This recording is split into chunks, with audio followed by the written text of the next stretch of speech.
ಒಂದು ತಾಯಿಗೆ ಏನು ಬೇಕು ಅಂತ ಹೇಳಿದ್ರೆ ಈ ರಿಸಲ್ಟ್ ಬೇಕು. ಎಷ್ಟು ಅಂತ ಹೇಳಿದ್ರೆ 24.25. ಯಾಕೆ ಈ ರಿಸಲ್ಟ್ ಬಗ್ಗೆ ನಾನು ಇಷ್ಟೊಂದು ಮಾತಾಡ್ತೀನಿ ಅಂತ ಹೇಳಿದ್ರೆ, ಎಕ್ಸಾಮು ಒಂದು ವಾರ ಇದೆ, ಒಂದು ತಿಂಗಳಿದೆ ಅಂತ ಹೇಳ್ದಾಗಿಂದನೂ ನಾನು ಇದ್ರ ಬಗ್ಗೆ ಫೈಟ್ ಮಾಡ್ತಾನೆ ಇರ್ತೀನಿ. ಅದೋದು ಅದೋದು ನಾನೊಬ್ಬಳೇ ಅಂತಲ್ಲ, ಪ್ರತಿಯೊಬ್ಬರೂ ತಾಯಿದಿರು ಈ ಥರ ಫೈಟ್ ಮಾಡ್ತಿರ್ತಾರೆ. ಅವ್ರಿಗೆ ಗೊತ್ತು ಈ ರಿಸಲ್ಟ್ ಬಂದಾಗ ಎಷ್ಟು ಖುಷಿ ಅಂತ.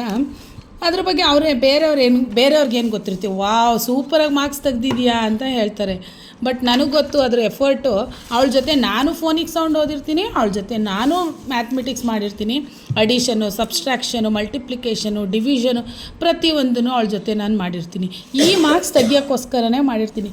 ಅದು ಯಾವಾಗ ನಮ್ಗೆ ರಿಸಲ್ಟ್ ಸಿಗುತ್ತೆ ಅಂತ ಹೇಳಿದ್ರೆ, ಅವ್ರದ್ದು ಆನ್ಸರ್ ಶೀಟ್ ಕೊಡ್ತಾರಲ್ಲ, ಅದನ್ನು ನೋಡಿದಾಗ ನಮಗೆ ರಿಸಲ್ಟ್ ಸಿಗುತ್ತೆ.